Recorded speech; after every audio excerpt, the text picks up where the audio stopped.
Bago ko umpisahan ang kwentong ito, ay nais ko lamang batiin ang mga masugid nating tagapakinig. Sa lahat ng mga silent listeners at sa mga laging nagkomento sa ating mga video, salamat sa inyo mga idol. Shout out sa lahat ng mga OFW sa buong mundo na patuloy na sumusuporta sa ating mga kwento. Shout out din kay Rosie Dimisa, Tat Borglar, Guy Sumodyo, Emelen Benolirao, Jerry Montañez, Chris Alcantara, Jose Pacificador, John Cabantag, Malvin Isgira, Jimmy Somalino, Emiliano Rafos, Fi Diaz, Dennis Barbarona, Lourdes de Jesus, at Annalyn Anateng.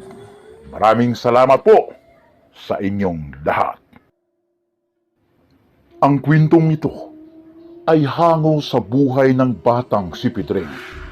Siya ay sulong anak ni Mang Kanor at Aling Lucy. Nakatira ang kanilang pamilya sa liblib na lugar sa probinsya ng Sipalay, Negros Occidental. Sa murang edad ni Pedring, ay siya ang katuwang sa pag-aasikaso sa kanilang munting palayan. Nasa ika-6 na baitang pa lamang itong si Pedring, at ito'y isang babait at masunuring bata sa kanyang mga magulang. Pag-araw ng Sabado at Linggo, ay siya din ang nag-aasikaso sa kanyang ina na may sakit. At pagkatapos, ay tumutulong pa ito sa kanyang ama sa kanilang palayan. Kahit mahirap ay masaya si Pedring sa kanyang ginagawa dahil mahal niya ang kanyang mga magulang. Tampulan ng tukso itong si Pedring sa kanilang eskwelahan dahil sabi ng iba niyang mga kaklase ay amoy putik ito.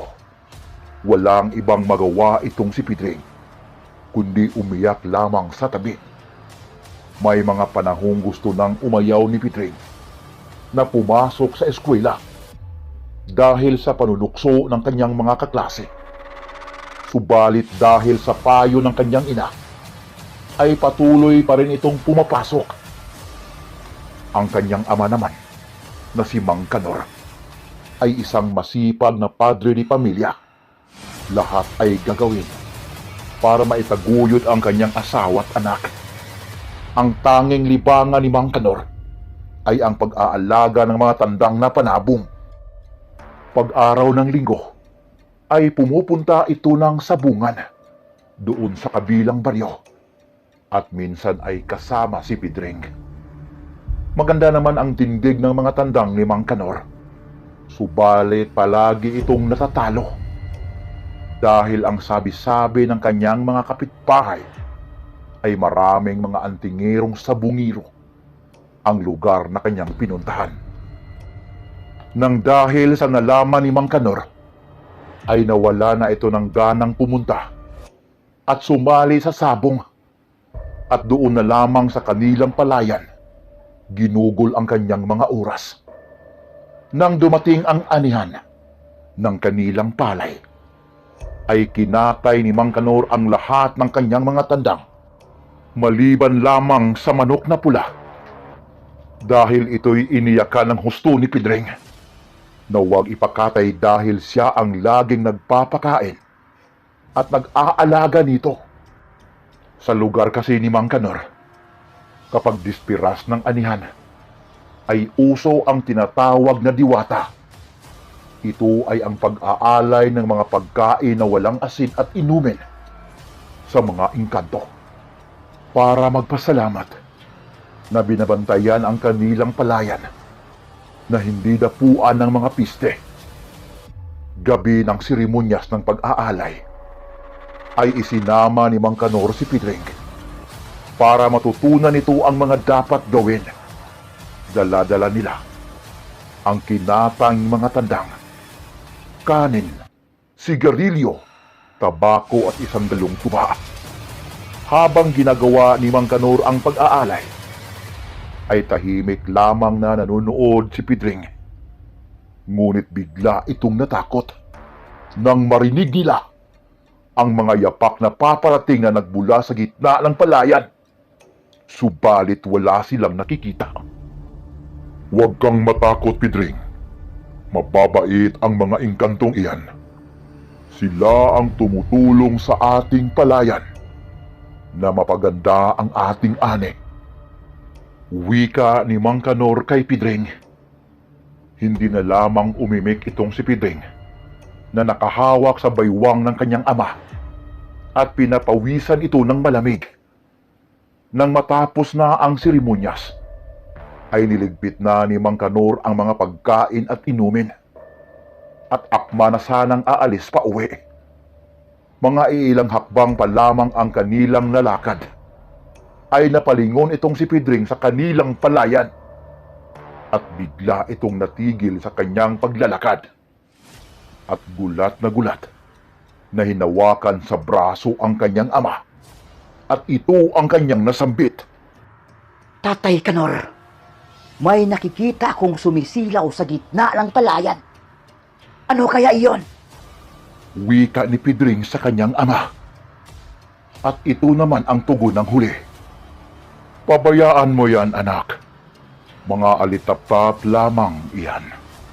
Halika nang umuwi at nag-iisa lamang ang iyong ina sa ating bahay.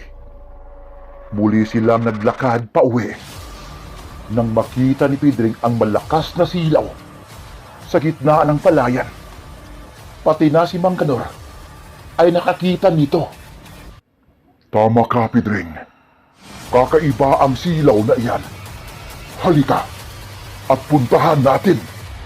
Wika ni Mang Kanor sa kanyang anak. Nang papalapit na ang dalawa, ay lalo pang lumakas ang silaw at nanggaling ito sa nag-iisang butil ng palay. Sige, Pidring. Kunin mo ng dahan-dahan ang butil ng palay na iyan. Tutal ikaw naman ang malapit yan. Muling wika ni Mang Kanor kay Pidring. At nang makuha na ni Pidring ay biglang nawala ang silaw nito at kaagad na inilagay sa kanyang bulsa. Nang makarating na sila sa kanilang bahay, ay nagulat sila nang makitang hindi na humihinga si Aling Lucy. Napaiyak ang mag-ama sa sinapit ni Aling Lucy. Wala na itong buhay. Nang mailibing na si Aling Lucy, ay sobrang lungkot ni Pidring nang bigla nitong naalala ang nakuha niyang butil ng palay. Dahil sa galit at inis ni Pidring na baka yun ang dahilan ng pagkamatay ng kanyang ina, ay naisipan niya itong pisain sa pamamagitan ng pagdikdik ng bato. Subalit nagulat itong si Pidring dahil hindi man lamang ito nadurog. Para itong bakal sa tigas. Nakita pala ng kanyang ama ang ginagawa ni Pidring. Pidring, anak, hindi ordinaryong butil ng palay iyan. Mabuti pa ay pumunta tayo bukas sa albularyo na si Mang Dadoy para alamin kung ano ba talaga ang bagay na iyan. Wika ni Mang Kanor kay Pidring. Kinabukasan ay maagang pumunta ang mag-ama sa bahay ng albularyong si Mang Dadoy. Hindi ordinaryong butil ng palay iyan, Kanor. Yan ang mutya ng palay. Ang magkaroon niyan ay hindi makaramdam ng pagod at hindi din tatabla ng kahit anong sandata. At para masiguro natin na buhay ang butil ng palay na iyan, ay ibabad ninyo ito sa katas ng kalamansi. Kapag gumagalaw, ay buhay ito. Balutin nyo lamang ito sa pulang tila. Magagamit mo yan sa sabong, Kanor. At hindi tatabla ng kahit anong klasing tari ang iyong manok. Wika ng matandang albularyo na si Mang Dadoy. Biglang nagkatinginan ang mag-ama sa kanilang narinig kay Mang Dadoy. At dalidaling nagpaalam sa matandang albularyo ang mga ito para umuwi sa kanilang bahay at subukang ibabad sa katas ng kalamansi ang butil ng palay. Tatay Pedring, totoo nga ang sinabi ng matandang albularyo. Gumagalaw ito habang ibinabad natin sa katas ng kalamansi. Gulat na wika ni Pedring. Oo, Pedring. Buhay ang mutya ng palay na iyan. Balutin mo lamang yan ng pulang tila. At wag na wag mong ipagsasabi sa ibang tao. Itago mo yan ng maayos. Tugon naman ni Mang Kanor kay Pedring. Makalipas ang ilang buwan, habang pinapastol ni Mang Kanor ang kanyang kalabaw, ay biglang umulan ng malakas. Dahil sa sobrang lakas ng hangin, ay nagsitumbahan ang mga puno at aksidenteng natamaan ang kaliwang binti ni Mang Kanor. Buti at nasagip ito ng kanilang mga kapitbahay. Ngunit dahil sa nadurog ang mga buto ng kaliwang binti, ay kailangan itong putulin. Subalit wala silang pirang pambayad sa ospital. Kaya inuwi na lamang muna si Mang Kanor sa kanilang bahay. Malaking dagok ang dumating sa buhay ni na Pedring.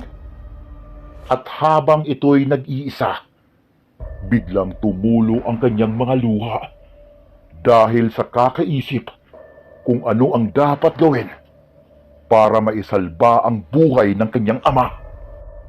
Nang napalingon si Pedring sa kulungan ng mga manok, ay nakita nito ang nag-iisang pulang tandang. Biglang sumagi sa kanyang isipan ang nakita nilang mutya ng palay. Bakit hindi ko gagamitin sa sabong ang mutya na iyon para masubukan ang bertod nito? Tama, gagamitin ko yan sa pulang tandang bukas. Hindi ko lamang ito sasabihin kay Tatay Kanor at baka ako'y mapagalitan. Araw nga pala ng linggo bukas. Baka pala rin at ako'y manalo. Magkakaroon na kami ng pirang pang-upira kay ama. Wika ni Pedring sa kanyang sarili. Kinabukasan, dapit hapon, ay nagpaalam itong si Pedring na pupunta sa kabilang baryo para bumili ng bigas. Ngunit lihim nitong dinala ang pulang tandang at ang mutya ng palay na nakabalot sa pulang tila. Habang naglalakad itong si Pedring, ay nakaramdam ito ng sobrang kaba. Sumasama siya dati sa sabungan ng kanyang ama. Ngunit hindi pa siya nakasubok bumitaw ng manok sa rueda. Kung hindi ko naman ito ituloy, ay hindi din ako magkakaroon ng pirang pang-opera kay Tatay Kanor. Bahala na ito. Itutuloy ko. Wika ni Pedring sa kanyang sarili. Maya-maya pa, ay malapit na ito sa sabungan. At dinig na nito ang hiyawan at sigawan ng mga tao. Lalo siyang kinabahan. Subalit kalmadong kinuha ni Pedring ang mutya ng palay at itinali sa kanang binti ng kanyang pulang tandang. At nang makarating ito ng sabungan, ay pinagtatawanan ang dala niyang manok dahil bukod sa ito'y payat, ay hindi pa ito naikondisyon ni Pedring. Hoy bata! Mabuti pa ay umuwi ka na lamang. Hindi ka mananalo dito. Wika ng isang matabang lalaki. Hindi mo ba alam, bata, na halos lahat ng sumasali sa sabong ay pawang may mga taglay na bertod? Nagsasayang ka lang ng pira at panahon. Umuwi ka na. Sabat naman ng isang balbasing lalaki. Nang dahil sa inis ni Pedring, ay tumalikod na lamang ito at akmang uuwi. Subalit ilang hakbang pa lamang ang kanyang lalakad, ay biglang may tumawag sa kanya. Nang kanya itong nilingon, ay nakita niya ang kanilang kapitbahay na si Binji at matalik na kaibigan ito ng kanyang ama na si Mang Kanor. Huwag ka munang umuwi, Pedring. Subukan nating isabong ang iyong manok. Kahit papatpatin yan, malay mo, swertihin tayo. Ako na ang bahala sa pusta ng manok mo. Wika ni Binji kay Pedring. Nag-uunahan ang mga may-ari ng manok panabong para kalabanin ang manok ni Pedring. Dahil sa akala nila ay madaling kalaban ito at masiguro ang kanilang panalo. Nang may kasana ang unang laban ng pulang tandang ni Pedring, ay muntik nang hindi matuloy ang laban. Dahil kalahati lamang ang kanilang pira kumpara sa kalaban. Buti at pumayag ang kalaban sa lugro na klase ng pustahan. Ang ibig sabihin nito ay payag ang kalaban na kalahati lamang ang pusta ng manok ni Pedring. Si Binji na ang bumitaw sa manok ni Pedring. Biglang nagsalpukan ang dalawang manok. Ilang bisis na tamaan ang manok ni Pedring. Subalit nakakapagtakang wala man lamang itong sugat. Nagpatuloy ang laban ng dalawang manok. Halos lahat ng atake ay nagmula sa kalaban. Panay iwas lamang ang pulang tandang ni Pedring. Napansin ni Binji na hindi nakaramdam ng pagod ang manok ni Pedring. Ano kaya ang bertod ng tandang ni Pedring? Bakit hindi ito tinatablan? At hindi din nakaramdam ng pagod? Wika ni Binji sa kanyang sarili. Nang biglang natigil ang sigawan ng mga tao, nang maputol ang ulo ng kalaban at tumilapon ito sa mga manonood. Nangingisay ang kalaban at bigla itong natumba sa lupa. Gulat na gulat ang mga tao sa kanilang nakita. Hindi sila makapaniwala sa nangyari. Nanalo ang manok ni Pedring. Matapos sinatian ni Binji si Pedring sa kanilang panalong pera, ay dali-dali itong umuwi sa kanilang bahay. Baka mapagalitan ito ng kanyang ama. Ngunit hindi pa man nakakalayo si Pedring, ay mayroon na namang tumawag sa kanya. Isang matabang lalaki ang naghamon sa kanyang pulang tandang. Alam kong may bertod ang iyong manok. Subalit hindi ito mananaig sa aking mutya. Hinahamon ko ang pula mong tandang ng sabong ngayon din.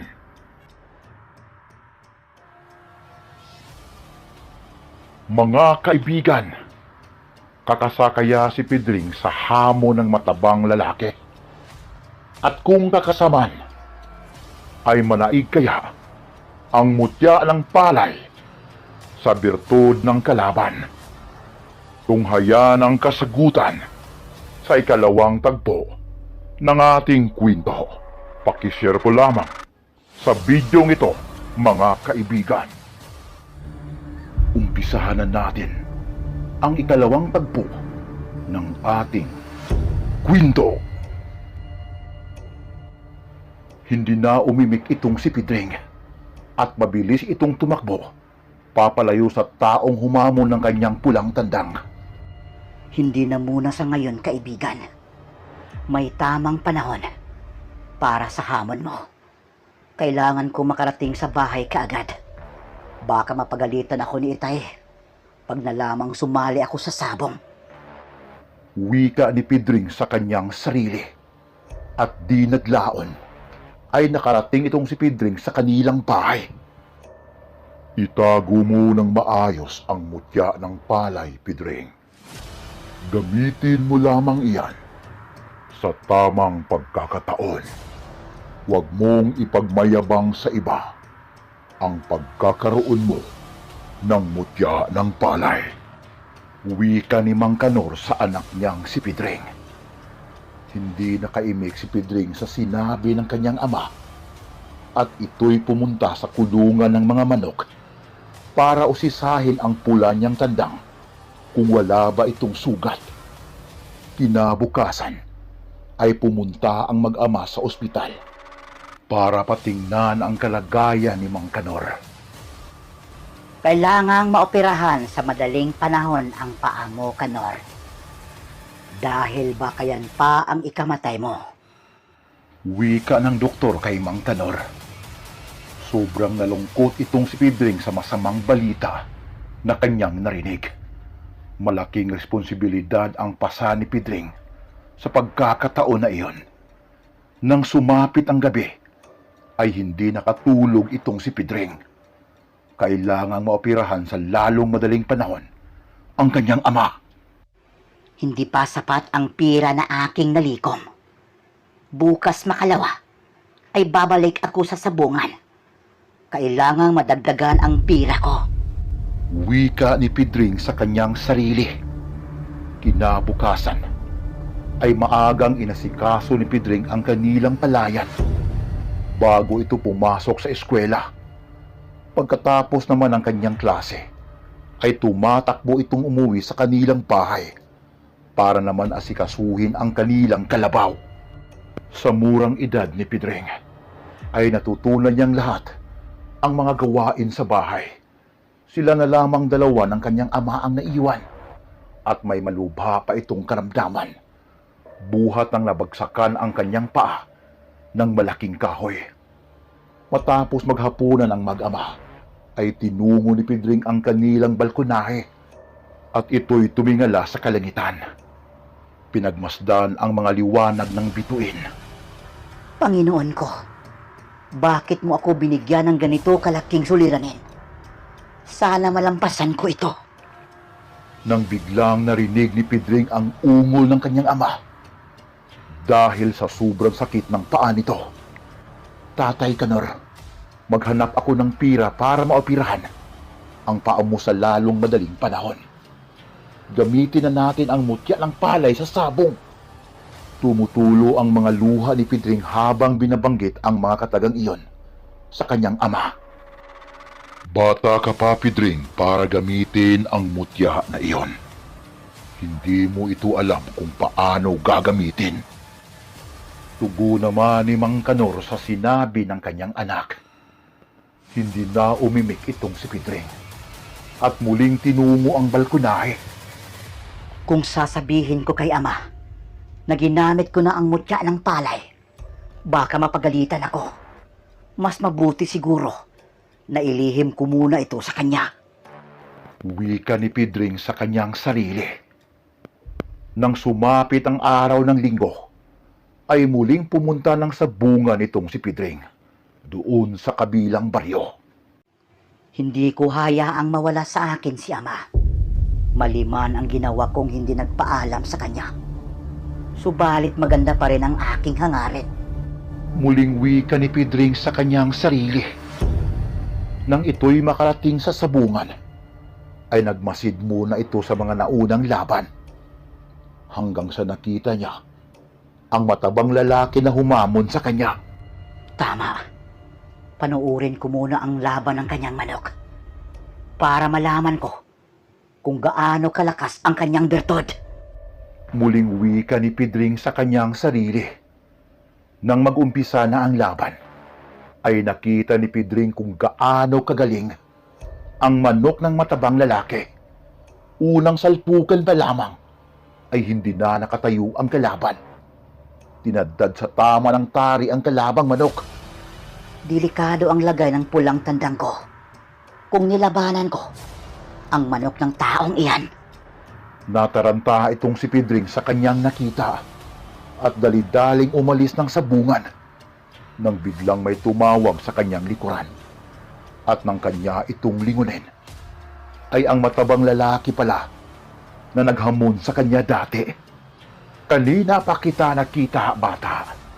Parang pinawisan ka ng malamig ah. Natatakot ka ba sa nakita mo? kung gaano kagaling ang aking manok. Lalong-lalo na ang taglay kong Bertod. Ano? Kakasaka ba sa hamon ko? Wika ng matabang lalaki kay Pidring. Hindi nakapagsalita itong si Pidring dahil sa sobrang takot nang may biglang sumabat sa kanilang usapan. Huwag mong sindakin si Pidring, Gaspar. Ilalaban niya ang kanyang pulang tandang. Tayo nang pumasok sa loob ng sabungan, Pidring. Ikaw pala ito, Manong Binje. Salamat at dumating ka. Pumasok na ng sabungan sina Binji at Pidring, kasama ang matabang lalaki na naghamon sa kanila.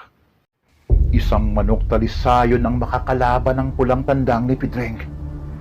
Gumuhit sa mukha ni Pidring ang sobrang takot. Subalit ibinuhos nito ang lahat ng pira para ipusta sa kanyang pulang tandang. Nagsimula ng mag-ingay ang mga Kristo at ang mga masyador. Halos hindi magkarinigan sa sobrang ingay ang loob ng sabungan. Halos lahat ng mga taong manunood ay sa manok talisayo ng kalaban pumusta. Hindi nangangalahati ang kanilang pera. Subalit may isang matandang lalaki ang biglang sumigaw. Ako ang bahala sa kulang na pusta ng manok ni Pidring. Biglang napalingon si Pidring sa pinanggalingan ng boses at nagulat ito sa kanyang nakita. Nandito pala si Mang Dadoy, ang matandang albularyo na kaibigan ni Tatay Kanor. Nang biglang tumunog ang pito ng sabungan, hudyat iyon para lumapit sa gitna ang magkabilang panig. Si Binji muli ang bumitaw sa manok ni Pidring. Hindi mananalo ang iyong patpating manok sa aking talisayon. Pangangantyaw na wika ng matabang lalaki kay Binji. Hindi na lamang ito sinagot ni Binji at kaagad na binitawan ang kanyang manok. Biglang umatake ang manok talisayo ng kalaban. Nagulat si Binji sa sobrang bilis ng galaw ng talisayon para itong kidlat. Natamaan ang pulang tandang ni Pidring at ito'y bumalandra sa gilid ng ruwida. Sinundan pa ng maraming atake. At lahat ng ito ay tumama sa manok ni Pidring. Nagsigawan at naghiyawan ang mga manunood. Pati na ang kuyme ay parang sa kalaban pa kumampi. Halos mapaiyak na itong si Pidring sa nangyari. Hindi man lamang nakaganti ng atake ang pulang tandang ko. Totoo nga na malakas ang birtod ng kalaban. Wika ni Pidring sa kanyang sarili. Subalit may napansin ito sa kanyang manok. Walang dugong tumulo sa katawan nito at hindi ito nanghihina. Nabuhayan ng loob itong si Pidring, lalo na nang gumanti ng atake ito sa kalaban. Subalit simbilis din ng kidlat na naiwasan ang atake ng pulang tandang ni Pidring. Muling umatake ang kalaban at tumama ito sa tagiliran ng manok ni Pidring. Natumba ito sa sahig at sa pagkakataon na ito ay tumulo na ang mga luha ni Pidring. Subalit ito'y biglang nagulat nang lumingon sa kanya ang pula niyang manok. Ito'y dahan-dahang bumangon at lumipad sa iri para atakihin ang kalaban. Subalit lumipad din sa iri ang kalabang manok at sabay na bumagsak ang dalawa sa sahig. Maya-maya ay may sumirit na dugo. Kinabahan sina Pidring at Binji. Ngunit nang ito'y lapitan ng kuyme, ay bigla itong napailing. Binuhat ng kuyme ang manok na pinanggalingan ng dugong sumirit. Napatingala sa itaas itong si Pidring nang malaman nito na ang manok talisayon pala ay wala ng ulo. Tanging sina Binji, Pidring at ang matandang albularyo na si Mang Dadoy ang nagbunyi sa pagkapanalo ng pulang tandang ni Pidring. Nang dahil sa sobrang galit ng matabang lalaki na may-ari ng manok talisayon, ay napasugod ito kina Pidring at Binji. At ito ang sinabi, "Hindi pa tayo tapos. May isa pa akong manok. Maglaban tayong muli at itudo ninyo ang lahat ng pira na inyong napanalunan." Malakas na wika ng matabang lalaki kay Pidring. Subalit mahinahon itong sinagot ng huli. Hindi na muna sa ngayon, kaibigan. Dahil kailangan ako ng aking ama sa aming bahay. Nang biglang may sumabat sa kanilang usapan. Pidring, ako na ang bahala sa hambog na ito. Ang matandang albularyo pala na si Mang Dadoy ang sumabat sa usapan ni na Pidring at ng matabang lalaki. At patuloy itong nagsasalita. Sa susunod na araw, ilaban namin ang manok ni Pidring. Dito mismo sa sabungang ito, manok mo lamang at manok ni Pidring ang maglaban sa araw na iyon. Wika ng matandang albularyo sa matabang lalaki na si Gaspar. Masayang umuwi sina Binji at Pidring kasama ang matandang albularyo sa kanilang lugar. Dala ang malaking pira na kanilang napanalunan. Ngunit biglang napaisip itong si Pidring kung kakasaba ito sa hamon ng matabang lalaki na si Gaspar. Maya-maya ay nakarating na si Pidring sa kanilang bahay. At ito'y nagulat dahil maraming tao sa loob ng kanilang bahay. Biglang kinabahan itong si Pidring. Nag-aalala ito kung anong nangyari sa kanyang ama na si Mang Kador. Mga kaibigan, may nangyari kayang masama sa ama ni Pidring na si Mang Kador.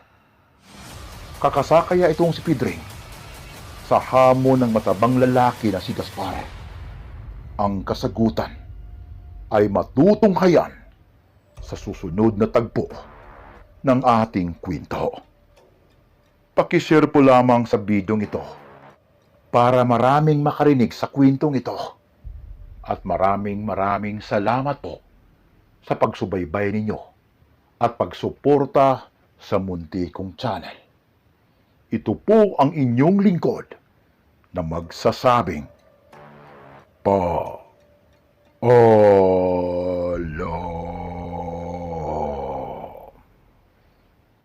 umpisahan na natin ang ikatlong tagpo ng ating kwento.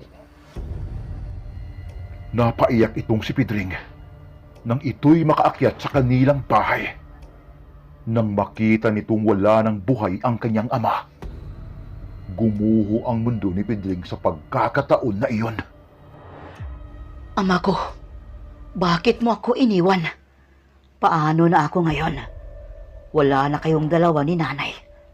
Ano na ang aking gagawin? Wika ni Pidring sa kanyang sarili.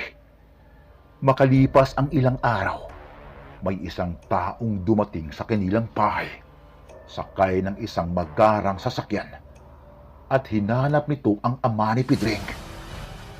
Nasaan na si Kanor, bata? Malaki ang pagkakautang niya sa akin. Kukunin ko ang bahay at lupa ninyo bilang kabayaran sa pagkakautang niya sa akin. Wika ng lalaki. Lalong nalungkot itong si Pidring dahil nawala na lahat sa kanya. Tanging ang pulang tandang na lamang ang naiwan sa kanya. Kaya't nilisan ni Pidring ang kanilang lugar at papunta sa di malamang direksyon. Dala-dala ang kanyang pulang tandang. At habang ito'y naglalakad, ay napadaan ito sa isang masukal na kagubatan. Nang may napansin itong parang may sumusunod sa kanya, napatigil ito sa kanyang paglalakad. At nang ito'y lumingon sa kanyang likuran, nagulat ito nang makita si Mang Dadoy, ang matandang albularyo. Kaibigan kong Pidring, kanina pa kita sinusundan. Lubusan akong naawa sa iyong kalagayan. Kaya't sana paunlakan mo ang aking munting alok. Pumarito ka sa aking kubo at dito ka muna tumira. Wika ni Mang Dadoy kay Pidring. Nagdadalawang isip man itong si Pidring, ay sinunod na lamang niya ang alok ni Mang Dadoy. Gabi ng Sabado, habang nag-uusap ang dalawang magkaibigang sina Pidring at Mang Dadoy, ay bigla nilang naalala ang hamon ni Gaspar. Lalabanan ba natin si Gaspar, Pidring? Bukas na ang nakatakdang araw.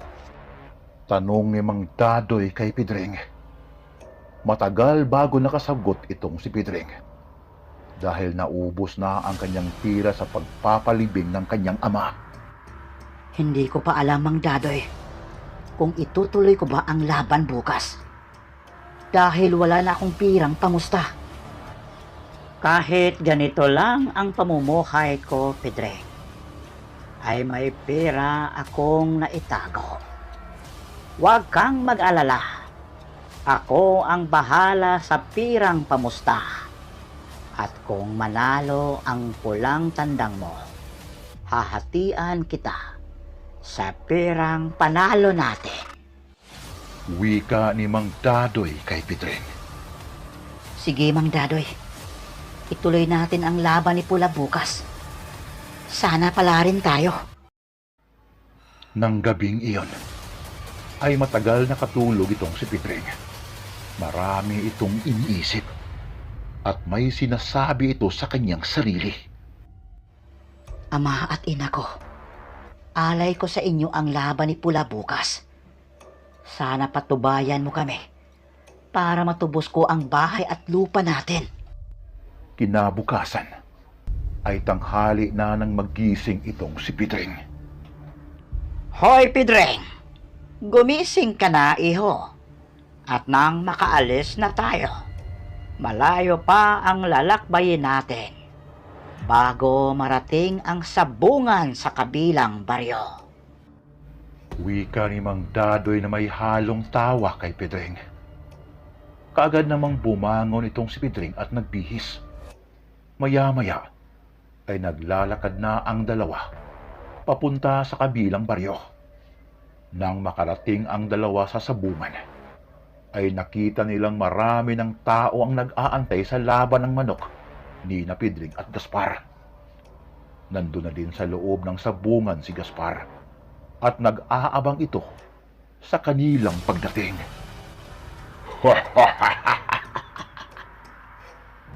Mabuti at makarating kayo. Kanina pa kami nag-antay sa inyo. Tara na at umpisahan na natin ang laban. Wika ng matabang lalaki na si Gaspar. Subalit nang inihanda na ni Pidring ang kanyang pulang tandang, ay napansin itong wala ang kanyang mutya ng palay. Pinawisan ng malamig itong si Pidring. Paano na ito? Nawala ang mutya ng palay. Nang biglang tumunog ang pito, hudyat iyon para pumagit na ang magkatunggali. Mang Dadoy, nawala ang mutya ng palay. Paano na tayo manalo nito? Takot na wika ni Pidring kay Mang Dadoy. Nang biglang sinabi ng kuyme, nabitawan na ang kanilang mga manok. Napilitang bitawan ni Pidring ang pula niyang tandang. At nang ito'y makalapag sa lupa, ay kaagad itong inatake ng manok bulanting ni Gaspar. Natamaan sa ulo ang manok ni Pidring at ito'y tumilapon sa gilid ng rueda dahil sa lakas ng palo ng manok bulanting. Lalo pang natakot itong si Pidring nang makita nitong may dugong umago sa kanyang manok. Nasugatan ang manok mo, Pidring. Delikado ang lagay nito. Subalit hindi pa man nakatapos magsalita itong si Mang Dadoy, ay muling umatake ang kalaban at ito'y natamaang muli sa tagiliran at natumba ito sa sahig.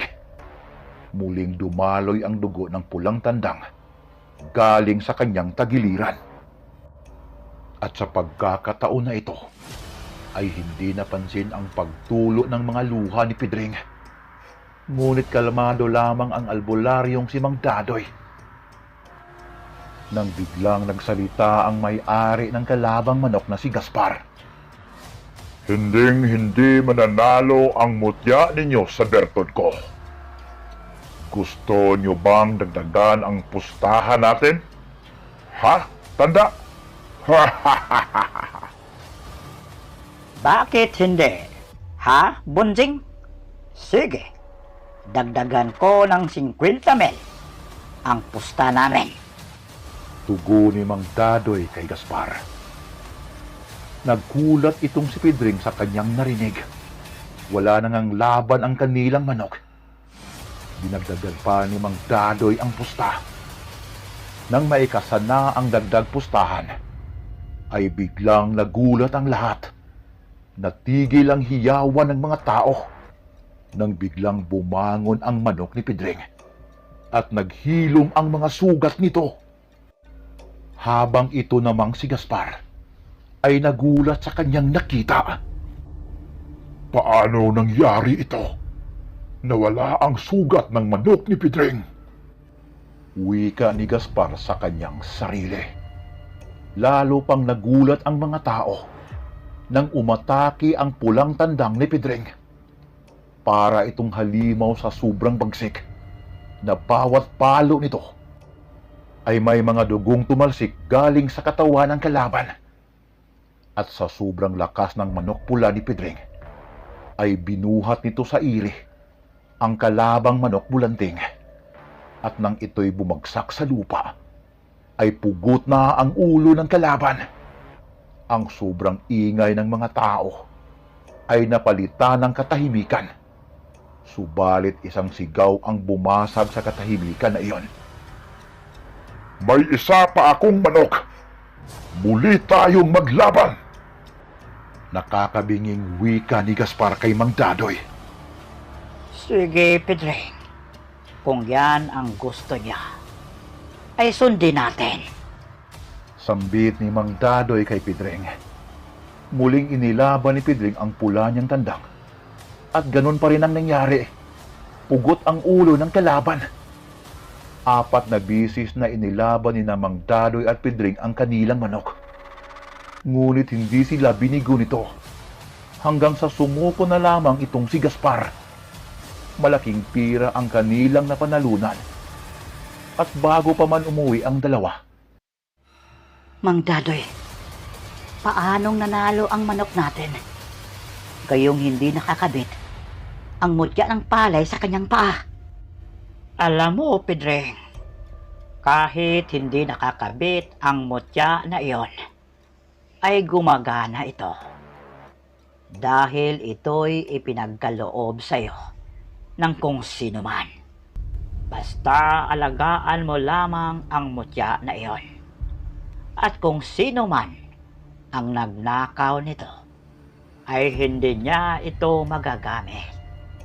Ito'y hindi gagana sa kanyang mga kamay dahil hindi para sa kanya ang mutya na iyon.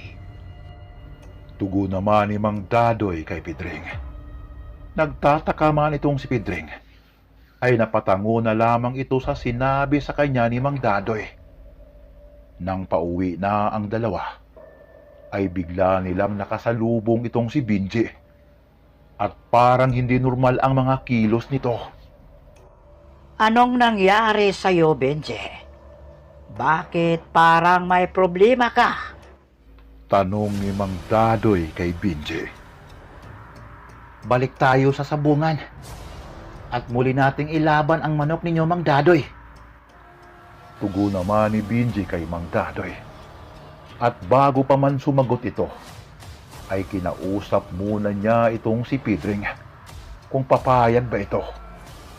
Tumango ang bata, kaya't bumalik ng sabungan ng 3. At nang makarating sa sabungan ng 3, ay nagulat sina Pedring at Mang Dadoy. Dahil dun sa kalaban kumampi itong si Binji. At siya pa ang bumitaw sa manok ng kalaban. Natitiyak kong siya ang nagnakaw ng iyong mutya, Pedring.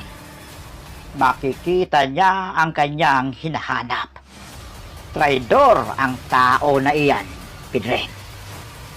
At nang magsimula na ang laban, ay kaagad na umatake ang manok ni Nabinji na puti, na tumama naman sa katawan ng manok pula ni Pedring. Mang Dadoy, sobrang lakas ng kanilang manok. Gumana yata ang ninakaw nilang mutya sa atin. Takot at gulat na wika ni Pedring kay Mang Dadoy. Nang muli na namang umatake ang manok ni Nabinji. Ngunit sa pagkakataon na ito, ay sinalubong ito ng manok pula ni Pedring at Mang Dadoy. At bumaon ang tari sa dibdib ng kalaban. Nanalong muli ang manok ni Pedring at Mang Dadoy. Bigla namang umalis itong si Binji na parang napahiya sa nangyari.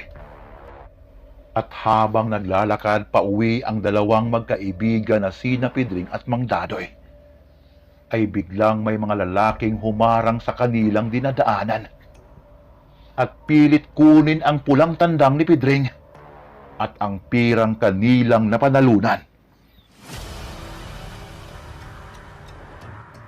Mga kaibigan, sino ang humarang sa kanila ni Pedring at Mang Dadoy? At makukuha kaya nila ang pira at pulang tandang sa kamay ni Pedring at Mang Dadoy? Ang kasagutan sa mga katanungang iyon ay matutunghayan sa ika-4 na tagpo ng ating kwento. Pakishare po lamang sa bidyong ito, mga kaibigan, para maraming makarinig at makagawa pa tayo ng mga kwentong ganito. Ito po ang inyong lingkod na magsasabing paalam.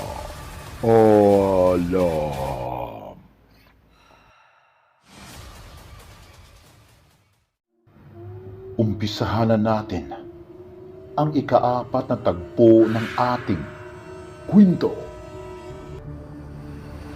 Ang akala ninyo, pinalampas ko na ang aking pagkatalo. Pues nagkakamali kayo.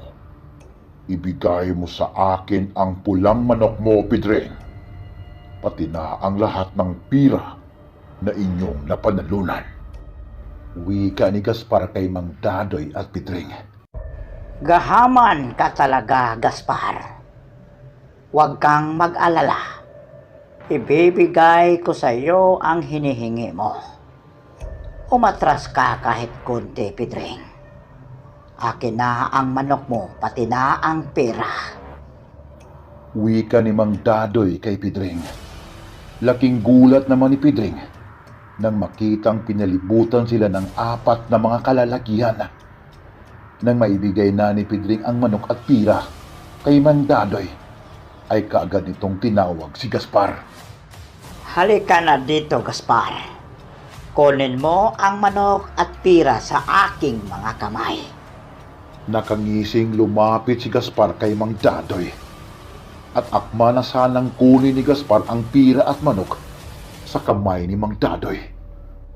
Subalit isang suntok ang tumama sa mukha ni Gaspar at sinundan pa ito ng isang malakas na sipa sa kanyang sikmura. Napasubsob sa lupa itong si Gaspar. Biglang lumapit ang 4 na mga kasamahan nito. Subalit napaatras ang 4 nang biglang hampasin ng mga ito sa tungkod ni Mang Dadoy. Mga kasama, magaling sa arnes ang matandang iyon. Halina kayo, mapahamak na kayo sa matandang iyan. Wika ng isang lalaki. Napasunod na lamang si Gaspar sa pagtakbo, kasama ang kanyang mga tauhan. Akala ninyong mga bubo kayo. Eksperto ito sa arnes. All right lang ang masasabi ko sa inyo, mga hinayupa kayo. Tayo na, Pedring, at umuwi na. Wika ni Mang Dadoy kay Pedring. Kinabukasan ay may pumunta sa kubo ni Mang Dadoy na walang iba kundi si Binji. Gusto kong makausap si Pedring, Mang Dadoy. Sana mapatawad niya ako. sa ginawa kong pagnakaw sa kanyang mutya. Pagmamakaawang wika ni Benji kay Mang Dadoy. Nang biglang may nagsalita sa likuran ng dalawa. At ito ang sinabi. Hindi problema ang pagpapatawad. Ang problema dito ay ang pagtitiwala. Magkaibigan kayo ng aking ama, Benji. Pero nagawa mo ito sa akin. Ngunit alang-alang sa pagkakaibigan ninyo ni Tatay Kanor, ay patatawarin kita. Hindi makapaniwala itong si Benji sa kanyang narinig. Lalo na si Mang Dadoy. Kahanga-hanga ang batang ito. Maayos ang pagpapalaki ng kanyang mga magulang. Wika ni Mang Dadoy sa kanyang sarili. Ang gusto ko po lamang, Benji, ay hindi mo na ito uulitin. Hindi ko pa alam kung maibabalik ko ang tiwala sa'yo. Wika ni Pedring kay Benji. Kinabukasan ay maaga itong nagising at pinuntahan niya kaagad ang alaga niyang pulang tandang. Subalit ito'y nagulat sa kanyang nakita. Nawala sa kanyang pinaglagyan ang kanyang alaga. Nagmadaling umakyat ng bahay itong si Pedring para ibalita kay Mang Dadoy ang kanyang nakita. Mang Dadoy, nawala ang ating manok. Sabi ko na nga ba, hindi mapagkakatiwalaan ang Benji na yon. Tara na, Pedring. Hanapin natin ang traidor na Benji na yan. Tugo naman ni Mang Dadoy kay Pedring. At nang makarating ang dalawa sa bahay ni Benji, ay kaagad nila itong nakita. Hayop ka, Benji. Sinamantala mo ang kabaitan ni Pedring. Pinatawad ka na nga. Nagawa mo pang nakawin ang kanyang manok. Napakawala mong puso. Ibalik mo sa amin ang manok ni Pedring. Kapag hindi, may mangyayaring masama sa'yo. Wika ni Mang Dadoy kay Benji. Subalit bigla itong nagulat sa kanyang narinig. Wala po akong ninakaw na manok, Mang Dadoy. Hindi ko po yun magagawa kay Pedring. Minsan na akong nagkamali at hindi ko na iyon uulitin. Kung totoo ang sinabi mo, Benji, sino ang nagnakaw sa manok ni Pedring? Tama, alam ko na. Halika na kayo. Puntahan natin ang bahay ni Gaspar. Wika ni Mang Dadoy sa dalawa. Nagmadaling umalis ang tatlo at tinungo nila ang malaking bahay ni Gaspar. Subalit habang naglalakad ang tatlo, ay bigla nilang nakasalubong ang apat na mga lalaki na bitbit ang pulang tandang ni Pedring. Humanda ka, Benji. Kunin natin ang manok ni Pedring. Hoy, mga hunghang! Ibalik nyo sa amin ang manok na iyan. Kung hindi, ay makatikim kayo sa akin. Biglang nagsipulasan ng takbo ang apat na mga kalalakihan at iniwan ang pulang tandang ni Pedring. Baka ikaw ang nag-utos ng mga iyon. Ha, Benji? Pasensya ka na. Pero nawala na ang tiwala namin sa'yo. Wika ni Mang Dadoy kay Benji. Hindi ko kayo masisi, Mang Dadoy. Ngunit wala po akong kinalaman sa nangyari. Tugo naman ni Benji kay Mang Dadoy. Makalipas ang ilang araw, dumating ang linggo. Isang malaking pagtitipo ng mga tanyag na sabungiro ang naganap sa sabungan ng kabilang baryo. Nandun din ang tatlong magkaibigan na sina Mang Dadoy, Pedring at Benji. Nang bigla nilang nakita si Gaspar at ito'y nakatingin sa kanila. Tingnan mo, Pedring, ang Gaspar na iyan. Palaging nakatingin sa atin. Hayaan mo. Malapit mo nang mabawi ang bahay at lupa ninyo. Wika ni Mang Dadoy kay Pedring. Nang biglang may lumapit sa kanilang tatlo at hinamon ang mga ito na labanan ang kanilang manok. Ako po ay napag-utosan lamang. May gustong kumalaban sa manok ninyo. 1,000,000 ang pustahan. Yan ay kung papayag kayo. Hindi nakapagsalita ang tatlo sa kanilang narinig. Hindi sila makapaniwala sa sobrang laki ng pustahan. At biglang tumugon itong si Mang Dadoy. Teka lang, Dagol. Mag-usap-usap muna kaming tatlo. Mamaya, sasabihin namin sa'yo ang magiging desisyon namin.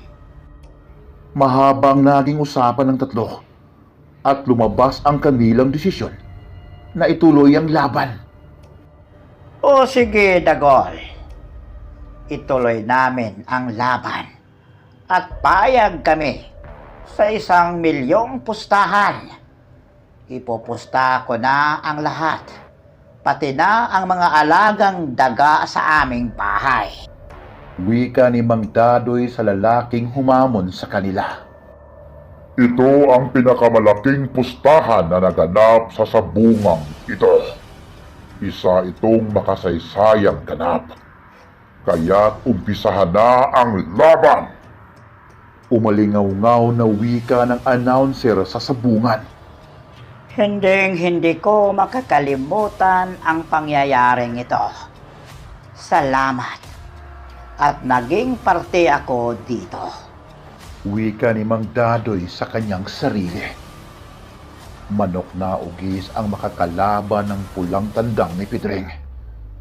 Tumunog na ang pito. Hudyat iyon para pumagitna ang magkabilang panig. Si Mang Dadoy ang bumitaw sa kanilang manok. Bago pa man pumunta ng sabungan ng tatlo, ay naikabit na ni Mang Dadoy ang mutya ng palay sa paa ng kanilang manok. Habang ito namang si Pidring ay halos hindi makahinga habang pinapanood si Mang Dadoy na akma ng bitawan ang kanilang manok. Muling tumunog ang pito. Ito'y hudyat para bitawan na ang mga manok ng magkatunggali. Nang bitawan na ni Mang Dadoy ang kanilang manok, ay kaagad na umatake ang manok ugis na kalaban. Parang taong iniwasan ito ng pulang manok ni Pidring. Nagsalpukan sa iri ang dalawang manok. Sabay na bumagsak ang dalawa sa sahig. Muling nagirian ang dalawang manok at nagpakiramdaman ang mga ito. Unang umatake ang ugis manok ng kalaban. Nagsisigawan ang mga manunood. Ngunit ilang sandali lamang ang nakalipas ay biglang natigil ang lahat nang makita nila na natumba ang manok ni Pidring sa sahig. Nagsimula nang tumulo ang mga luha sa mata ni Pidring. Pati si Mang Dadoy at Binji ay kinabahan na rin. Tinadtad ng atake ang pulang manok ni Pidring at hindi na ito makabangon. Muli na namang umatake ang kalabang manok. Muling humugyaw ng malakas ang mga manunood, lalong-lalo na ang pumusta sa kalaban. Nang muling natahimik ang lahat, nang biglang bumangon ang manok pula ni Pidring at ito'y lumipad sa iri para atakihin ang kalaban. Subalit sinalubong ito ng manok ugis at sabay na bumagsak ang dalawa sa sahig. Nang may nakita silang dugo na dumaloy sa sahig, hindi malaman ng mga manunood kung saan ang galing ang dugong iyon dahil parihong nakahadusay ang dalawang manok. Wala ni isa sa mga manunood ang nakapagsalita sa mga oras na iyon. Inaantay nila ang kuyme, nalapitan ang dalawang manok at nang makalapit na ito ay kaagad na binuhat ang dalawang manok. Napailing ang kuyme sa kanyang nakita. Naputol ang tare ng manok pula ni Pidring. Subalit hindi makita ng koyme kung saan napunta ang dulo ng taring iyon. Nang biglang bumulwak ang dugo ng kalabang manok ugis at biglang nanlaki ang mata ng koyme nang makita nito ang dulo ng naputol na tari na bumaon sa katawan ng kalabang manok. Nang biglang gumalaw ang manok ni Pidring at naghilom ang mga sugat nito. Napatalon ang tatlong magkaibigan na sina Pidring, Mang Dadoy at Binji. dahil sa kanilang pagkapanalo. Subalit naggulat ang lahat nang bigla ding naghilom ang sugat ng kalaban at ito'y biglang bumangon. Magkapareha ang mga mutya ng inyong manok, Pidring. Mutya ng bigas ang kanilang Bertod. Wika ni Mang Dadoy kay Pidring. Nang biglang may nagwala sa loob ng Royda at ito ang may-ari ng kalabang manok. Gusto nitong ipaulit ang laban. Subalit wala itong nagawa dahil tapos nang nadesisyonan ang naturang laban. Nang makuha na ni Mang Dadoy ang kanilang panalong pira, ay agad na lumabas ng sabungan ng tatlo. Subalit ito'y hinarang ng mga armadong lalaki at pinabalik silang tatlo sa loob ng sabungan. Huwag ninyo akong takasan. Muli tayong maglaban. Nagulat ang tatlo nang malaman nila na si Gaspar pala ang may-ari ng kalabang manok at patuloy itong nagsasalita. Maaaring ito na ang huling laban ko sa inyo. Kapag matalo ninyo ang pinakamalakas kong manok, ay ibabalik ko ang bahay at lupa ninyo, Pidring. Hindi nakapagsalita ang tatlo sa narinig nila kay Gaspar at di kalaunan ay inilabas na ni Gaspar ang kanilang manok. Nagulat ang lahat nang makita nila ang manok ni Gaspar. Para itong uling sa sobrang itim at parang agila ang itsura nito. Doon sa aming bayan ay wala pang nakatalo dito. Kaya imposibleng manalo ang manok ninyo. At ang mutya mo, Pidring, ay walang-wala sa mutya ng aking lulo na mutya ng bigas. Hindi mo na makuha ang lupa at bahay ninyo.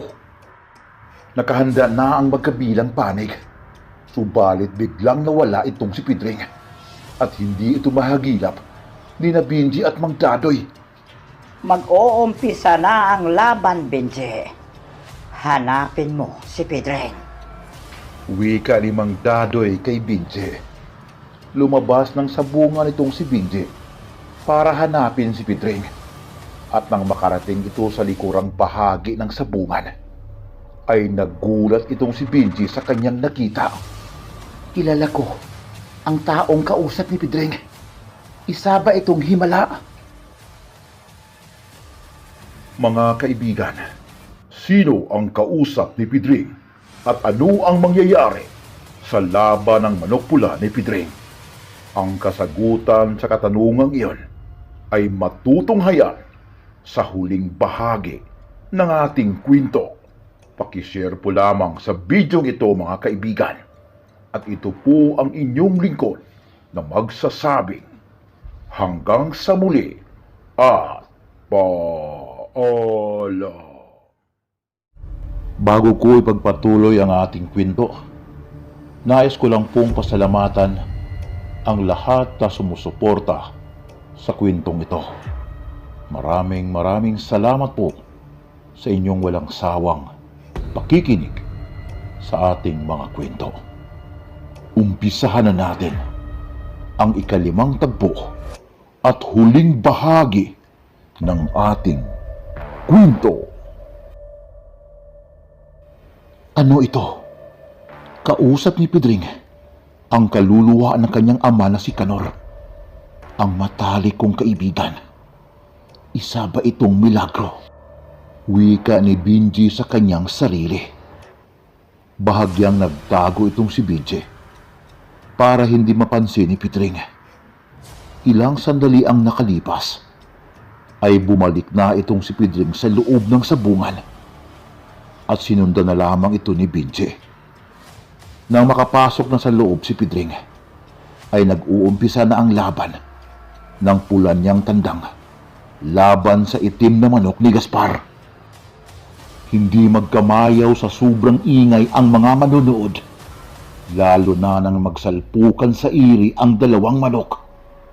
Sabay na bumagsak ang dalawang manok. Subalit parihong walang sugat ang mga ito. Umatras ng bahagya ang pulang tandang ni Pedring na parang kumuha ng buwelo. Subalit bigla itong inatake ng itim na manok ni Gaspar. Hindi na nakaiwas ang pulang manok ni Pedring at natamaan ito sa dibdib. Tumilapon sa gilid at sinundan pa ng malakidlat na atake ng kalaban. Mang Dadoy, bumaon ang tari ng kalaban sa tagiliran ng ating manok. Matatalo na tayo. Takot na wika ni Pedring kay Mang Dadoy. Huminahon ka, Pedring.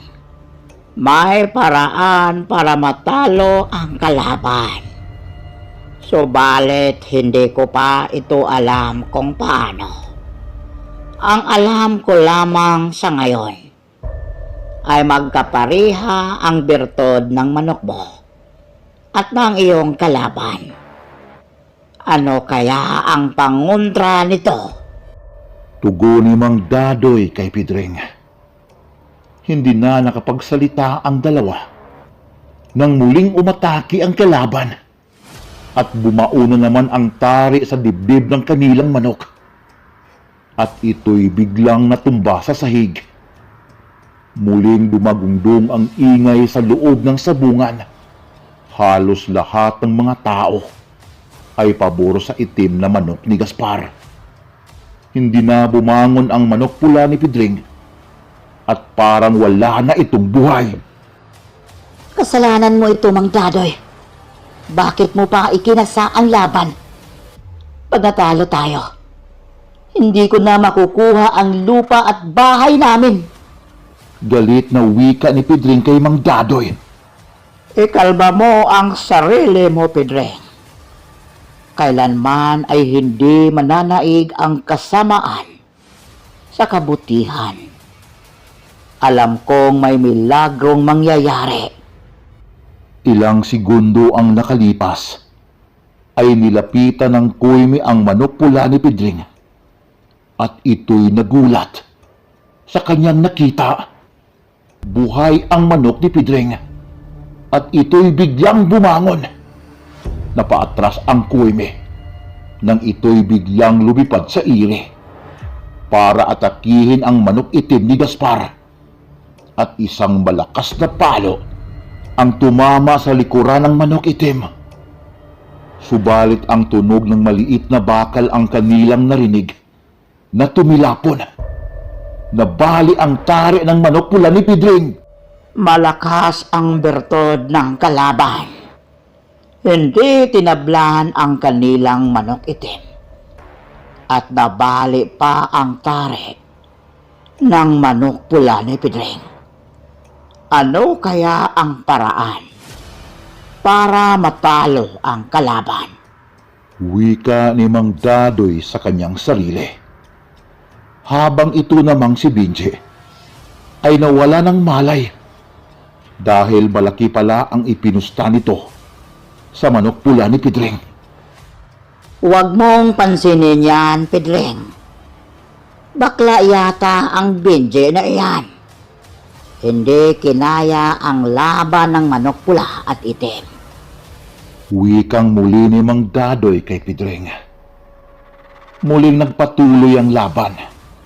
Walang habas na atake ang ginawa ng manok itim na kalaban. Patakbo namang umiiwas ang manok ni Pedring hanggang sa ito'y matamaan sa ulo at ito'y biglang natumba sa sahig.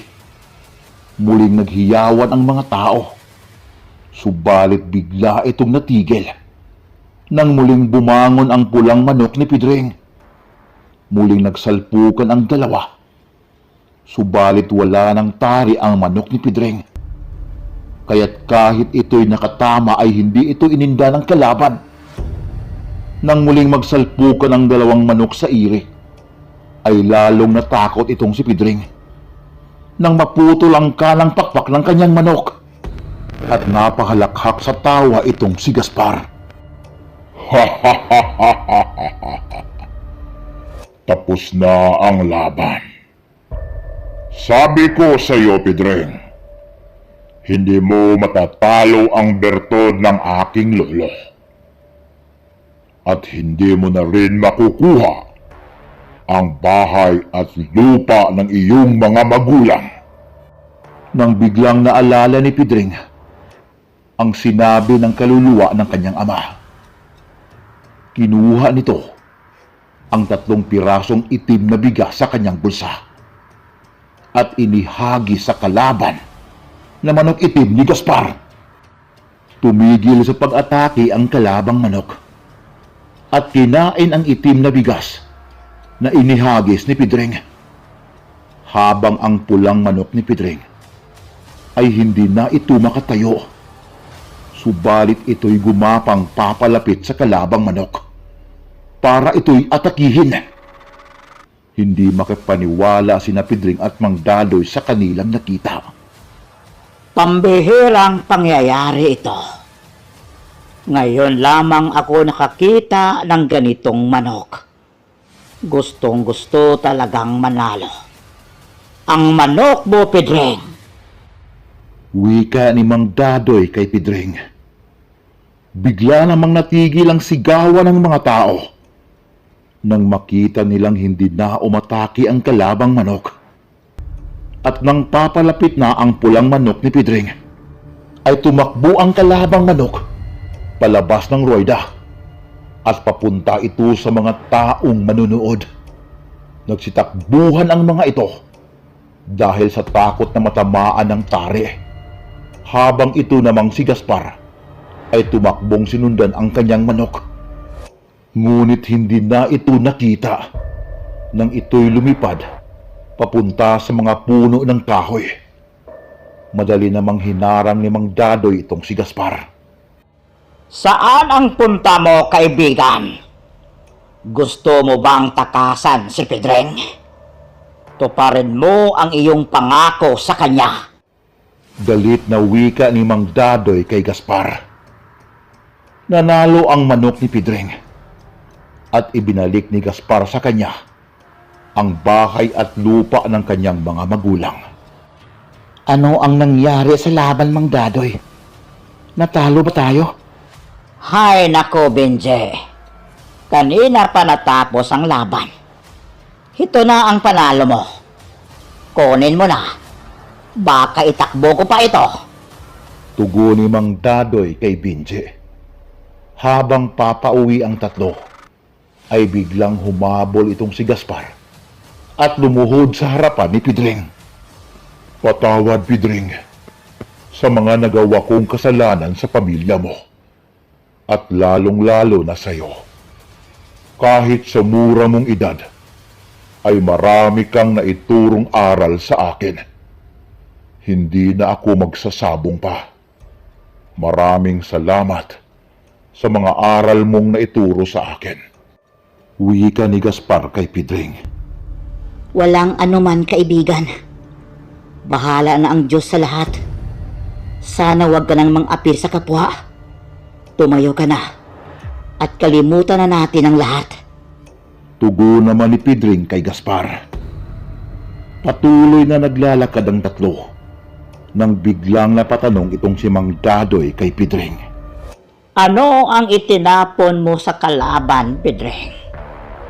Matapos nitong makain ang itinapon mo, ay para itong nakakita ng multo. Kumaripas ng takbo ang manok itim ni Gaspar. Nang lumabas ako ng sabungan, Mang Dadoy, bago pa man mag-umpisa ang laban, ay tinawag ako ng kaluluwa ng aking ama. Dahil alam niya na sobrang malakas ang kalaban. Kaya't binigyan niya ako ng 3 pirasong bigas itim para pangontra sa birtud na bigas ng kalaban. Alam kong magkapariho ang mga birtud namin. Pinalad lamang tayong manalo dahil nasa panig tayo ng kabutihan. Tugo naman ni Pidring kay Mang Dadoy. Napatayo na lamang ang matandang albularyo at itinuloy ang kanilang paglalakad pa uwi. Nang makarating na ang tatlo sa bahay ni Mang Dadoy, ay napansin ni Pidring napatay na ang manok niyang pula. Maraming salamat, kaibigang pula, sa lahat ng tulong na ibinigay mo sa akin. Wika ni Pedring sa kanyang sarili. Matapos mailibing si Pula, ay nagpaalam na itong si Pedring na uuwi na sa kanilang bahay. Habang ito namang si Binje ay tumigil na rin sa pagsasabong at nagtayo na lamang ng kunting negosyo. Lumipas ang panahon, ay bumalik sa pag-aaral itong si Pedring. At sa gabay ni Mang Dadoy at Binje, ay natapos nito ang kanyang pag-aaral. At sa ngayon, ay isa ng ganap na abogado itong si Pedring. Nagkaroon ito ng asawa at 2 anak. Patuloy pa rin ang pagkakaibigan nila ni Binji at Mang Dadoy, at ginawa itong katiwala sa kanyang mga negosyo. Dito na po nagtatapos ang ating kwento. Maraming salamat po sa inyong pagsubaybay sa kwentong ito. Pakishare po lamang sa video ito, mga kaibigan, para makagawa pa tayo ng mga kwentong ganito. Isang mapagpalang araw sa ating lahat, at God bless po sa inyo. Hanggang sa muli po, ito po ang inyong lingkod na magsasabing, Paalam.